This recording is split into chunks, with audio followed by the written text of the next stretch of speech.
Segunda carta a Timoteo, capítulo 2, versículos 11 al 13. Vamos a considerar este pasaje que también ha sido producto de una mala interpretación, muy ya fundada entre el cristianismo en general, y que con la ayuda del Señor vamos a aclarar. Dice la palabra del Señor, versículo 11 del capítulo 2. Palabra fiel es esta: si somos muertos con Él, también viviremos con Él. Si sufrimos, también reinaremos con Él. Si le negáremos, Él también nos negará. Si fuéramos infieles, Él permanece fiel. Él no puede negarse a sí mismo. Obviamente el versículo 13, que es la última idea de este pensamiento que tiene el apóstol Pablo, es aquel que se malinterpreta muchas veces. Algunos leen este versículo y de manera equivocada concluyen, y se enseña de hecho, que para el cristiano no importa cuán infiel le es al Señor. No importa cuánto pecado nosotros podamos cometer. Dios va a permanecer fiel. Se enseña, por ejemplo, y se lee este versículo: si fuéramos infieles, Él va a permanecer fiel. Y se entiende que su amor es incondicional. Él no espera nada de nosotros. Una vez que hemos venido a arrepentimiento, Él siempre, a pesar de que nosotros no lo amemos, Él sí nos va a amar. A pesar de que nosotros no le obedezcamos, Él nos va a bendecir. Y a pesar de que nosotros no neguemos y queramos seguir haciendo con nuestra vida lo que queremos, estoy hablando de esto después de conocerle, ¿verdad? Porque antes hacía lo que quería, hoy me arrepentí o le pedí perdón, pero después voy a seguir haciendo lo que yo quiera. No te preocupes. La Biblia dice que aunque tú eres infiel, Dios sí va a ser fiel. Y de esta manera entonces se aplica esto como una promesa. No importa lo que hagamos o dejemos de hacer, Dios va a continuar bendiciéndonos. Y siempre va a cuidar de nosotros, como lo haría con el cristiano, más intachable y más fiel de todos. Y si tú eres infiel, no te preocupes, tú tienes la bendición, la protección, el amor, el cuidado paternal. No te preocupes, no te va a pasar nada. Si somos infieles, en este texto se refiere a ser incrédulos, es decir, dejamos de creer, Él va a permanecer fiel. La gente, hermanos, comúnmente utiliza este versículo y esta frase de manera aislada y les lleva a concluir que aquí hay una promesa de Dios. Una promesa hermosa y muy conveniente también. Muy conveniente. Con la ayuda del Señor, entonces, lo que quiero decirles es que esa frase no significa que nosotros podemos vivir como queramos y que vamos a tener siempre la bendición de Dios, sino todo lo contrario. Pero obviamente vamos a ponerla en contexto. Esta carta, como exactamente lo dice el título, es la segunda carta a Timoteo. Anteriormente Pablo le había escrito una primera carta. ¿Quién era Timoteo? Y es importante tener ese contexto, que es lo que estamos hablando, textos fuera de contexto, para poder comprender cuáles son los significados de la palabra del Señor. Timoteo era un joven que Pablo había conocido en su primer viaje misionero. Está en Hechos capítulo 16. Vamos a buscar rápidamente, no pierda nuestro texto base, que es segunda carta a Timoteo 2, Hechos capítulo 16. Timoteo entonces era un joven cristiano, el cual Pablo conoció entre sus viajes misioneros, de madre judía, creyente, abuela creyente, eso nos dice también la segunda carta, pero que su padre era griego. Cuando la Biblia dice que su padre era griego, significa que no era judío, pero también significa que no era creyente. Capítulo 16 de Hechos dice: después llegó a Derbe, está hablando de Pablo, llegó a Derbe y a Listra, y he aquí, había allí cierto discípulo llamado Timoteo, hijo de una mujer judía creyente, pero de padre griego. Ahí entonces se entiende que el padre no era creyente. Versículo 2. Y daban buen testimonio de él los hermanos que estaban en Listra y en Iconio. Versículo 3. Quiso Pablo que éste fuese con él, y tomándole le circuncidó por causa de los judíos que habían en aquellos lugares, porque todos sabían que su padre era griego. Vemos entonces a Timoteo, y en la primera carta también se habla de que él era un joven. Cuando nosotros leemos acá en el siglo XXI que de una persona que era joven, tenemos la tendencia a pensar que era un adolescente. Y algunos inclusive han creído que Timoteo tenía unos 17 años, 16 años, lo cual nos parece casi un adolescente que va a entrar a la etapa adulta. Pero realmente los criterios en el siglo I para hablar de un hombre joven, como nosotros hablamos de un adolescente, eran muy diferentes. Timoteo probablemente tenía aproximadamente unos 30 años. Eso no significa que no era un hombre joven, pero nosotros no vemos a un hombre de 30 años como un jovencito, bueno, que hay que ayudarlo a formarse, que hay que guiarlo, no, ya lo hacemos responsable, un hombre ya paga cárcel, después de los 18 ya paga cárcel. Pero eso es lo que tenemos que primero ver en Timoteo. Según el criterio del siglo I, era un hombre muy joven, pero no un adolescente, era un hombre. Lo que nosotros consideramos ahorita ya un hombre, aproximadamente de 30 años. Pablo tiene, para este tiempo que está trabajando con él, unos 50, 60 años también. Timoteo entonces es un discípulo de Pablo, al cual empieza a acompañar a Pablo en sus viajes misioneros.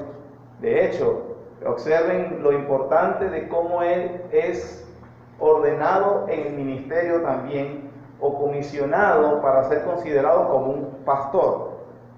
Nosotros leímos el versículo 2 de Hechos 16. Daban buen testimonio de él los hermanos. El criterio, según la Biblia, no es solamente el deseo personal para participar en la obra de Dios. ¿Saben, hermanos, que a mí, yo creo que Dios me quiere llamar para yo hacer un trabajo en la iglesia, o para ser pastor o predicador? Quisiera dedicar mi vida. Por supuesto, una persona tiene que manifestar que tiene ese deseo, y lamentablemente a veces parece ser el único criterio que se toma en cuenta. ¿Tú quieres? Bueno, bienvenido, échale adelante, vamos a apoyarlo.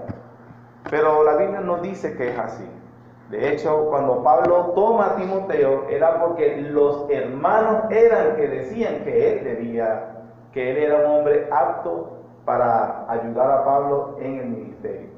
Y qué interesante que es precisamente en las cartas a Timoteo y a Tito, otro joven pastor que era ayudante de Pablo, es donde él les da las instrucciones y requisitos para alguien ser considerado un pastor de una iglesia. Porque Timoteo se iba a quedar en las ciudades de Éfeso, Tito se iba a quedar en Creta, ciudades griegas, y ellos iban a ordenar la iglesia o ayudarlas a organizarse mejor. Pablo ya había pasado por esas iglesias, tenían dificultades, entonces Pablo comisiona a Timoteo para que vaya a la ciudad de Éfeso, a las iglesias que están en esa ciudad, y comience a organizar mejor las iglesias que sufrían varios problemas.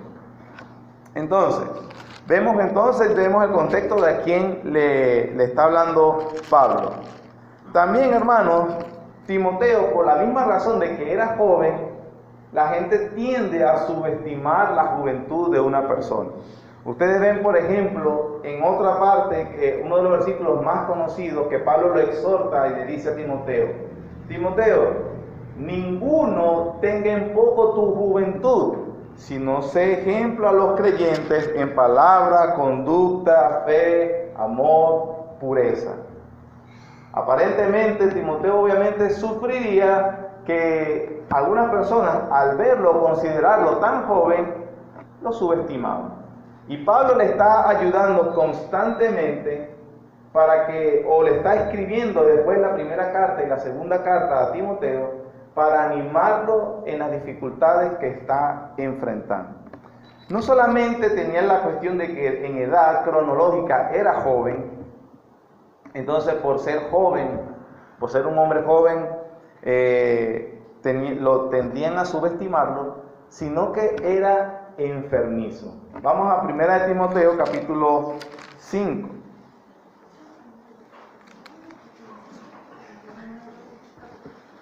Primera carta de Timoteo capítulo 5.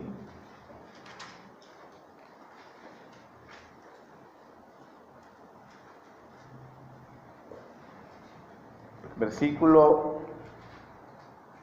20. Ven cómo Pablo lo está animando constantemente. Dice: a los que persisten en pecar, repréndelos delante de todos, para que los demás también teman.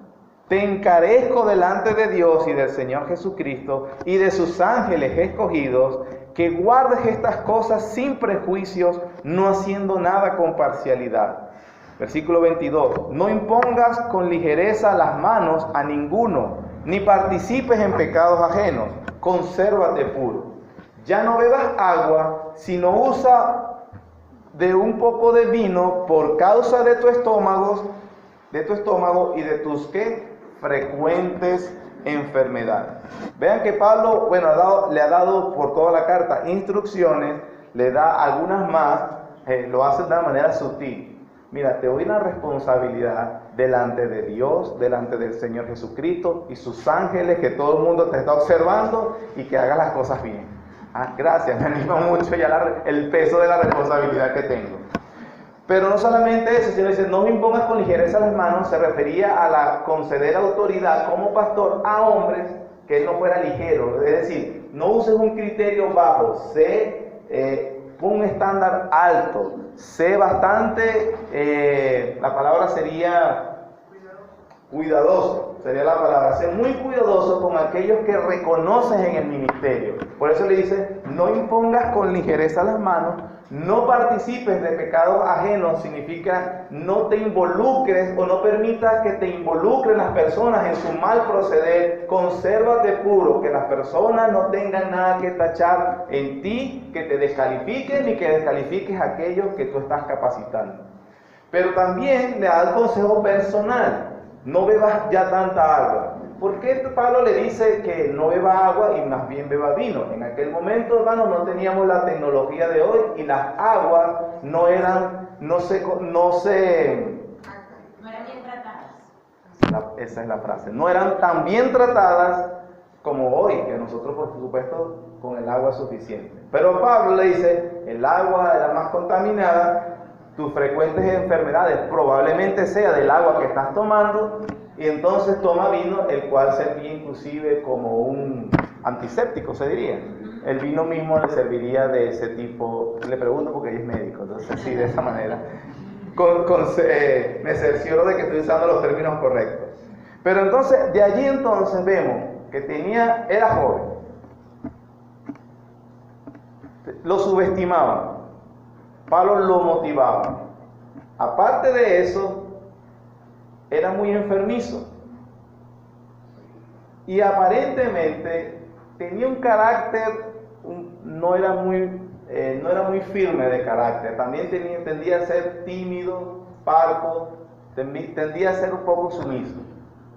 Ven, por ejemplo, cómo le dice a la primera carta de los Corintios, vamos a buscarla ya.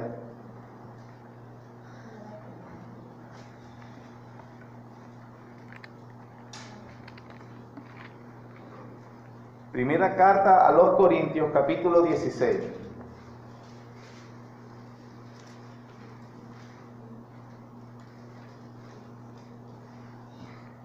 Esta es otra ciudad. Nosotros en las predicaciones estamos constantemente hablando de Corintios. Es otra ciudad. Pero Pablo les dice que les va a enviar a Timoteo. Mira cómo tiene que advertir a la iglesia que lo trata. Primera carta a los Corintios, capítulo 16, versículo 8. Pero estaré en Éfeso hasta Pentecostés, porque se me ha abierto puerta grande y eficaz, y muchos son los adversarios. Versículo 10. Y si llega Timoteo, mirad que esté con vosotros con tranquilidad, porque él hace la obra del Señor así como yo. Por tanto, nadie le tenga en poco, sino encaminarle en paz para que venga a mí, porque le espero con los hermanos. Definitivamente cuando nosotros, si Pablo tenía la necesidad de advertirle a la iglesia de Corinto que cuando viera a Timoteo y enfermizo, un poco parco, joven, como que, pastor, que no vaya. Entonces, Pablo, no le tengan en poco. Si yo le tengo que advertir a la iglesia, no, viene alguien, por favor, ¿no? O sea, como que en las apariencias engañan. Tenemos que ver, o estos versículos que estoy usando, nos hacen inferir, ¿verdad? Porque podemos caer en la exageración. Nos hacen inferir que Timoteo, por lo menos a primera vista, no transmitía mucha confianza y no transmitía mucha admiración. Muy joven, enfermizo del estómago. O sea, si era un enfermizo del estómago, probablemente era muy flaco, encorvado, y su actitud era más así sumisa. Entonces, a primera vista, no es precisamente el líder que a algunas personas les gusta ver. Pero hermanos, algo tenía Timoteo, que el apóstol Pablo, no cualquier otro ministro, el mismísimo apóstol Pablo, este es el hombre que yo necesito. Y cuando había problemas en las iglesias, Corinto era una iglesia problemática, en Éfeso se estaban dando problemas. Usted lee las 2 cartas de Éfeso y se dan cuenta que había problemas de apostasía. Personas de dentro de la iglesia comenzaron a negar lo que enseñaba la iglesia, y Pablo no tiene más que, y él dice, que ¿a quién tengo mejor? A Timoteo. Él me va a ayudar. O sea, era un instrumento útil al Señor. Y así también nos ayuda a nosotros a veces de que las apariencias engañan. Y hay personas que probablemente o aparentemente no nos inspiren mucha confianza al principio, pero cuando quizás le damos ese voto de confianza y que vemos cómo puede hacer el trabajo en el Señor, nos damos cuenta, oye, definitivamente este es un hombre de Dios. Pero así también pasaba con Timoteo. Pablo tenía que advertirle a los hermanos, por favor, no lo vayan a menospreciar, no lo tengan en poco, encamínenlo en paz, ven que él está entre ustedes con tranquilidad, él hace la obra como yo. Oye, tener esa referencia. ¿Y tú cómo trabajas? Bueno, yo trabajo como Pablo, igualito. Imagínense, es una referencia, y esa referencia la daba el mismo apóstol Pablo. Vamos a segunda carta de Timoteo, hermano. Estamos viendo el contexto de la persona que él estaba hablando.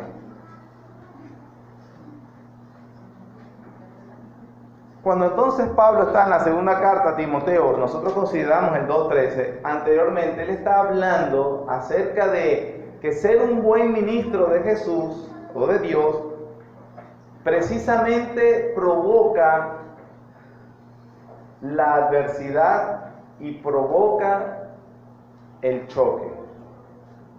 Y Pablo le escribe la carta para animarlo porque cuando viene la adversidad solamente hay 2 caminos: dejamos de hacer lo que estamos haciendo, negamos lo que estamos afirmando, o reconocemos que es parte de la voluntad de Dios y pasamos la adversidad gozosos, sostenidos por el Señor. Por ejemplo, versículo 3 del capítulo 1 de segunda carta a Timoteo. Miren como el argumento de Pablo. Vamos a seguir su pensamiento.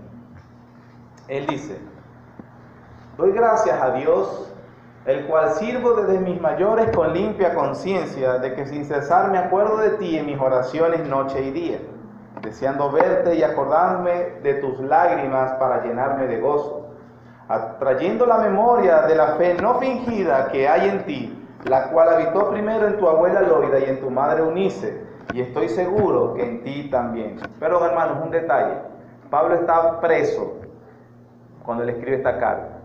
Ese es el contexto también. Pablo está preso por predicar el Evangelio y está tratando de animar a Timoteo. Y estoy seguro que en ti también. Versículo 8. Por lo cual te aconsejo que avives el fuego del don de Dios que está en ti por la imposición de mis manos. Es una palabra para decirle: anímate, avívate, tranquilo, no te desanimes, no te pongas pusilánime. Anímate, aviva el don del fuego de Dios que está en ti por la imposición de mis manos. Versículo 7. porque no nos ha dado Dios espíritu de cobardía, sino de poder, de amor y de dominio propio. Es decir, Timoteo, Dios te ha capacitado o nos ha capacitado para hacer las cosas que Él nos ha mandado hacer. Él nos ha dado un orden, pero también nos capacitó para hacerlo. No te acobardes, no tengas miedo. El versículo 7 lo dice claramente. No nos ha dado Dios un espíritu de cobardía para que estés nervioso, sino de dominio propio. Ten carácter, es lo que le está animando y diciendo. Versículo 8. Por tanto, porque Dios te va a ayudar en la obra que te ha encomendado, por tanto, no te avergüences.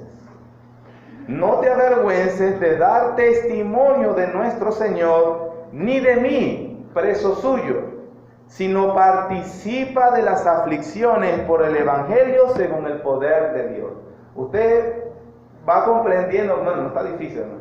Ahí vemos el pensamiento de Pablo. Seguramente le han dado algún tipo de informe de que la situación en Éfeso no está fácil.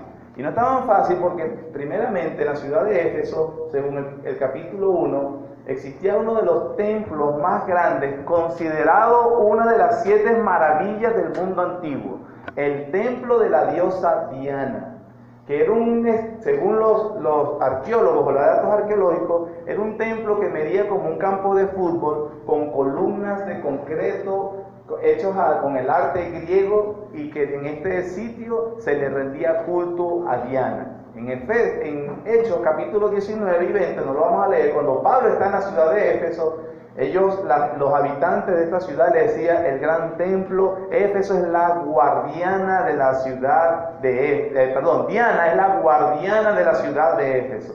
Y uno de los 7 maravillas del mundo antiguo, el templo a la idolatría tan gigantesco que existía en esta ciudad, estaba en Éfeso, y en esa ciudad estaba predicando Timoteo el Evangelio.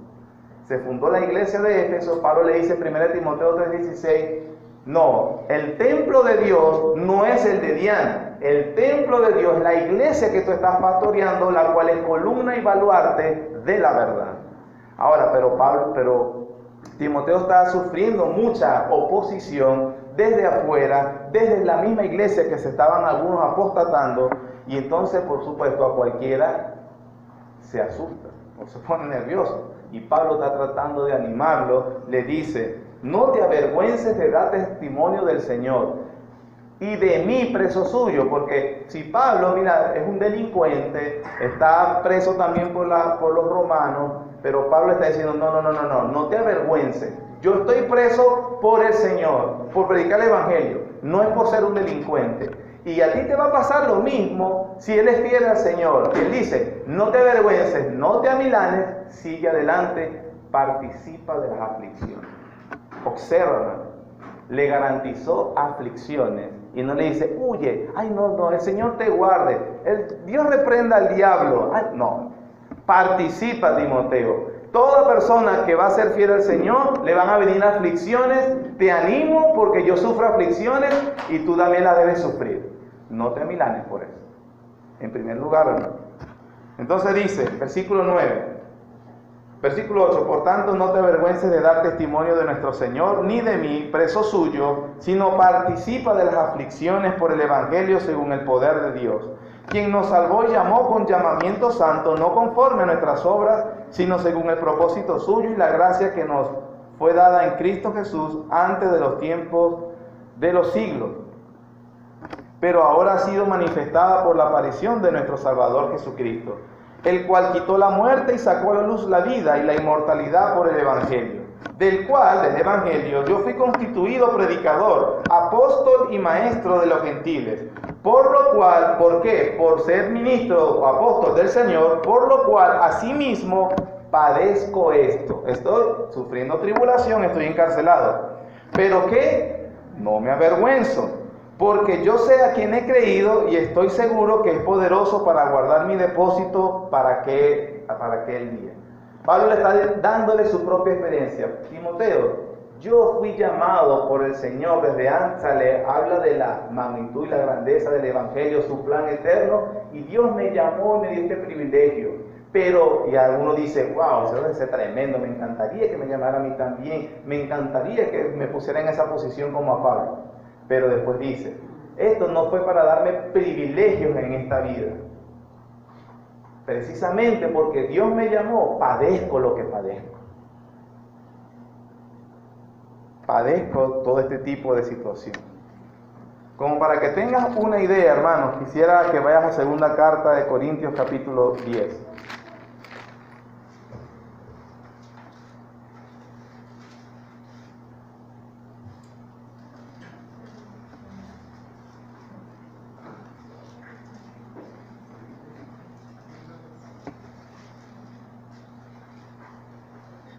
Segunda carta a los Corintios capítulo 11. Dije 10, perdón, es 11. Capítulo 11, versículos 23.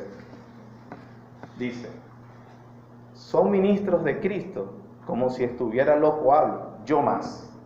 En trabajos más abundantes, en azotes sin números, en cárceles más, en peligros de muerte muchas veces.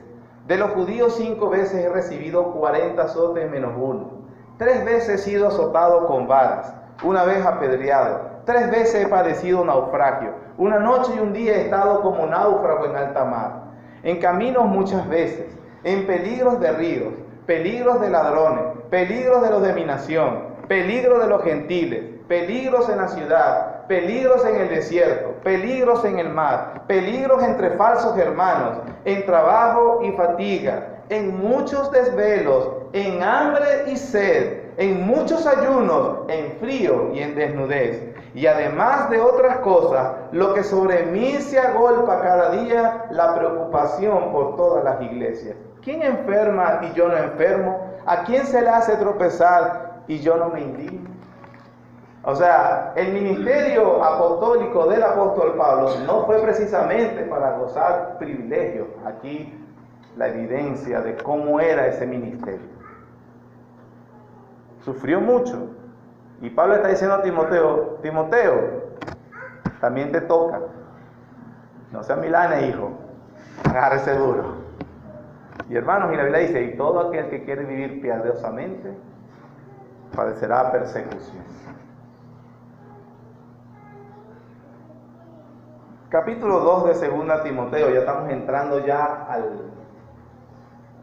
Después que Pablo entonces les hace esa introducción sobre no avergonzarse, sobre padecer persecución, cárceles, sobre todas estas cosas, vea entonces cómo empieza a animarlo y a instruirlo. Capítulo 2, versículo 1.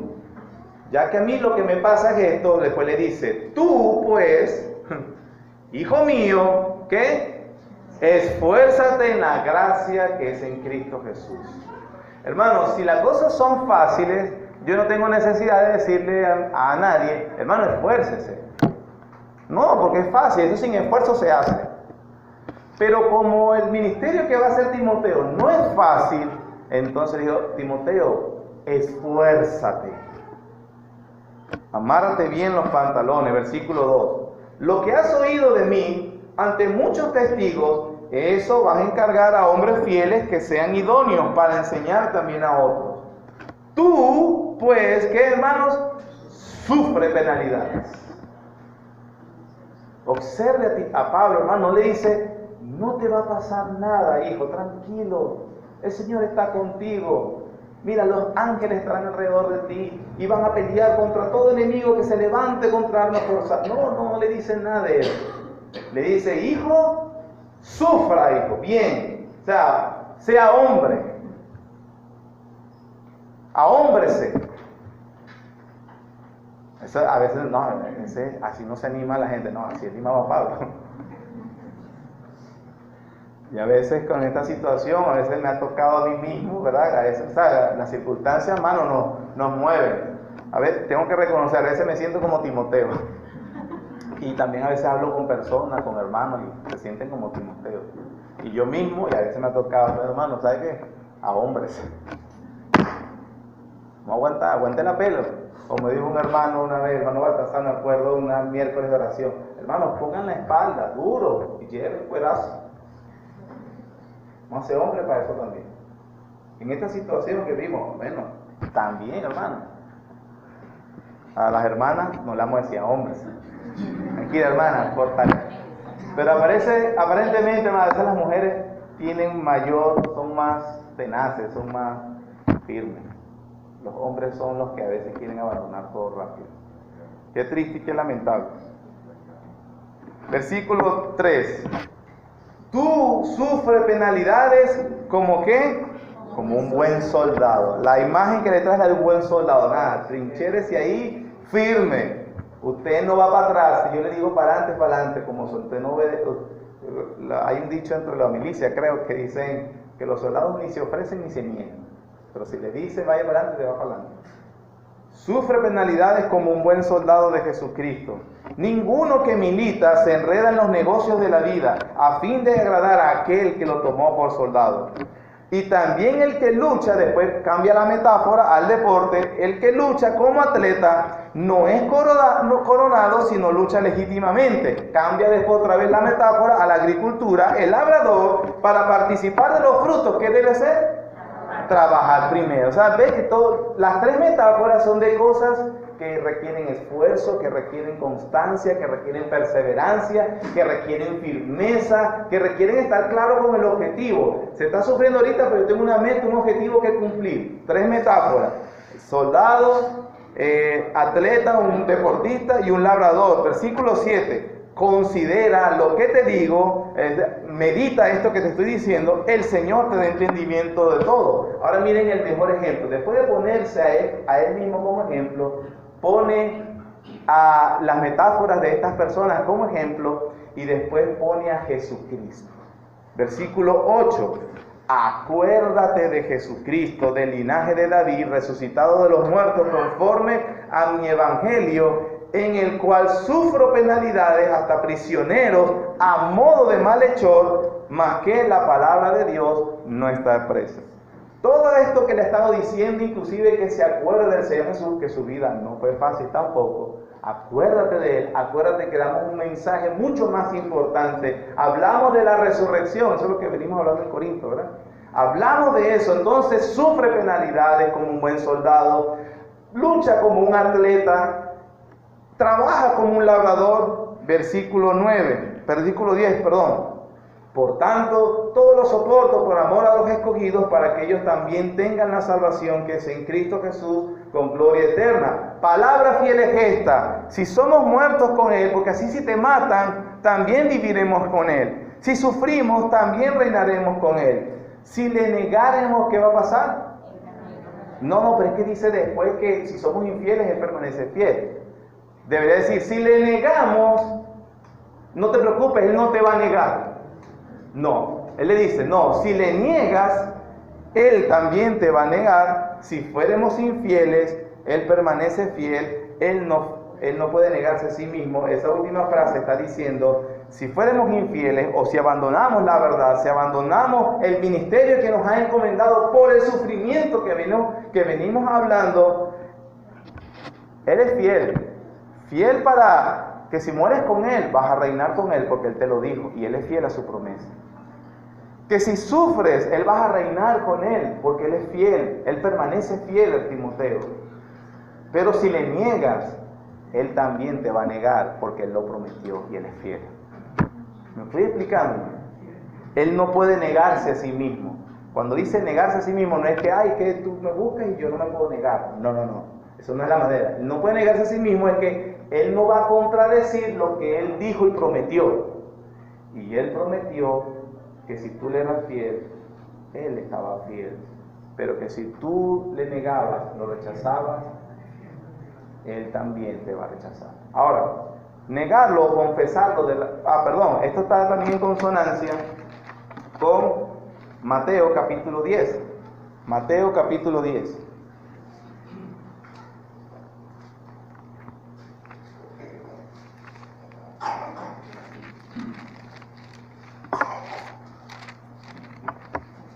Versículos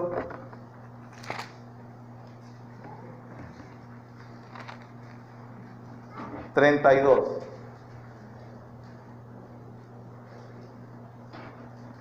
Dice: a cualquiera pues que me confiese delante de los hombres, está hablando el Señor Jesús, yo también le confesaré delante de mi Padre que está en los cielos. Y a cualquiera que me niegue delante de los hombres, ¿qué dice, hermano? Yo también le negaré delante de mi Padre que está en los cielos. Si lees el contexto donde el Señor Jesús dijo esas palabras, refuerza lo que estamos diciendo. Miren el versículo 26 del mismo capítulo 10. Así que no lo temáis, porque nada hay encubierto que no haya de ser manifestado, ni oculto que no haya de saberse. Lo que digo en tinieblas, decidlo en la luz, y lo que oís al oído, proclamadlo desde las azoteas. No temáis a los que matan el cuerpo, mas el alma no pueden matar. Temed más bien a aquel que puede destruir el alma y el cuerpo, ¿en dónde? ¿Y quién es ese? No es el diablo, es Dios. Es decir, que el infierno es un instrumento de Dios para darle a las personas precisamente lo que justamente merecen. No los manda el diablo, los manda Dios. Y en el temor en la vida diaria que tendremos, que nos relacionaremos con enemigos de Dios, a veces puede haber temor, pero el Señor Jesús dijo, no le teman. Lo peor que les pueden hacer es hacer algo con el cuerpo, pero al alma no le pueden hacer. Témanle más a aquel que después de destruir el cuerpo también destruye el alma. Ese es Dios. Versículo 29. El cuerpo en el infierno. Versículo 29. ¿No se venden 2 pajarillos por un cuarto? Con todo, ni uno de ellos cae a tierra que sin vuestro Padre. Pues aún vuestros cabellos están todos contados. Así que no temáis, más valéis vosotros que muchos pajarillos. Y después dice, a cualquiera pues que me niegue, yo le negaré. Hermano, varias cositas, bueno, podríamos hacer otro sermón, no lo voy a hacer de estas palabras. En principio, que si el Señor, dice Él, cuida de su creación como un pajarillo, que es imposible que caiga sin que Dios haya considerado qué se está haciendo con ese pajarillo. Las mismas palabras del Señor Jesús, si Él cuida su creación, ustedes valen mucho más para Él. Él nos cuida, hermano. Y yo sé, hermano, que a veces, pero esta situación, ay Dios mío, parece que se salió de control, porque, sí, hermano, es verdad, somos realistas, la situación parece empeorar. No se le ha salido a Dios de las manos. Pero, como también usa la Biblia la metáfora, el oro es probado en fuego para que surjan las impurezas y limpiarlo. Pero si usted mete en fuego algo que usted cree que es oro y no es oro, ¿qué va a hacer? Se consume, se destruye. Muchos de nosotros podemos decir que amamos a Jesucristo, a Dios, que somos creyentes. A veces Dios nos mete por el fuego. Si tenemos la verdadera fe, lo que hace todo esto es quitarnos las impurezas, quitarnos lo malo, lo mucho malo que traemos. Sabemos que traemos mucho. El punto es sacar algo más valioso, según Pedro, que el oro, nuestra fe. Pero algunas personas niegan. Cuando dicen niegan, no se trata de negar con la boca solamente, se trata de actuar de una manera que niega que en verdad tememos, amamos y conocemos a Dios. Es actuar. Entonces Pablo en Timoteo le está diciendo, Timoteo, vive mucho sufrimiento, Timoteo sufre penalidades, Timoteo sé como un soldado, Timoteo sé como un labrador, Timoteo sé como un atleta. Y nada de eso se gana regalado, eso hay que esforzarse. Y vienen sufrimientos inclusive como me está pasando, y acuérdate de Jesús. Ese es todo el argumento. Y te doy esta palabra fiel, o con una promesa. Te prometo esto, Timoteo, y esto te tiene que motivar. Si mueres con Él, vas a vivir con Él. Si sufres, reinarás con Él. Pero si le niegas, Él te va a negar. Él es fiel a lo que ha prometido. Él no se va a negar así. Entonces, más allá, hermanos, de que si es una promesa, de que no importa lo que usted haga, Dios lo va a bendecir siempre, no es así. No es así. Sí, El amor del Señor ha sido incondicional en el sentido de que sea el pecado en el que hayamos cometido, Él envió a su Hijo, y si tú vienes en arrepentimiento y fe, tienes perdón. Como una señora le dijo: pastor, yo puedo entender que Cristo murió por mis pecados pasados, pero me cuesta entender cómo es que Él ya perdonó los futuros, porque me parece como viveza, ¿no? Como que, bueno, mañana hago tal cosa, a la final Cristo murió por eso también. Y este hermano le dice sabiamente: querido hermano, cuando Cristo murió, todos sus pecados eran futuros, todos, y Él murió en la cruz por ellos. Y es verdad, hermanos, los pecados que vamos a cometer mañana, si somos de Cristo, Él murió y pagó por esos pecados. Eso simplemente para asegurarnos su perdón y su amor. Pero definitivamente no es una licencia para que hagamos lo que queramos. Porque si lo niegas con tus hechos, Él también te va a negar. Él es fiel. Pero si sufres con Él, si te aferras a Él, si Él es tu mayor lealtad por encima de todas las lealtades que podamos tener en este mundo, pero Jesucristo es tu mayor lealtad, Él también te promete que Él te será fiel a ti. Amén. Gracias, Señor, por tu bondad y por tu misericordia, pero sobre todo, Señor, gracias por tu fidelidad. Oh Dios, tu fidelidad que nos garantiza tu acompañamiento, tu amor, tu misericordia y tu gracia, aún en las circunstancias difíciles. Definitivamente tu palabra lo dice claramente, y por esa razón, Señor, nosotros obtenemos fuerza para transitar todas las pruebas, Señor, que tu providencia han permitido que nosotros pasemos. Pero también, Señor, hay una advertencia, que en medio de la dificultad hay tentación, Señor, para negarte. Yo te confieso que yo he tenido esa tentación, Señor. Y sé que mis hermanos muchas veces también la han sufrido. Pero tú también has prometido darnos la gracia suficiente para atravesar por la dificultad. Gracias por tu fidelidad. Señor, ayúdanos. Porque también la experiencia, el pasado y en muchas personas que lastimosamente hemos conocido, en medio de la dificultad te niegan, evidenciando que nunca te han conocido. Pero Señor, sabemos que tu gracia obra en nosotros de una manera especial, para que en medio de las circunstancias difíciles nosotros no te neguemos, sino que mostremos virtudes piadosas, verdaderas, en nuestro transitar. Todo eso para que tú seas alabado, Señor, y glorificado, y nosotros santificados. Gracias, Señor. Ayúdanos entonces a serte leales, cualquiera que sea la situación. Serte fieles y amados. En el nombre de Jesús. Amén. Amén.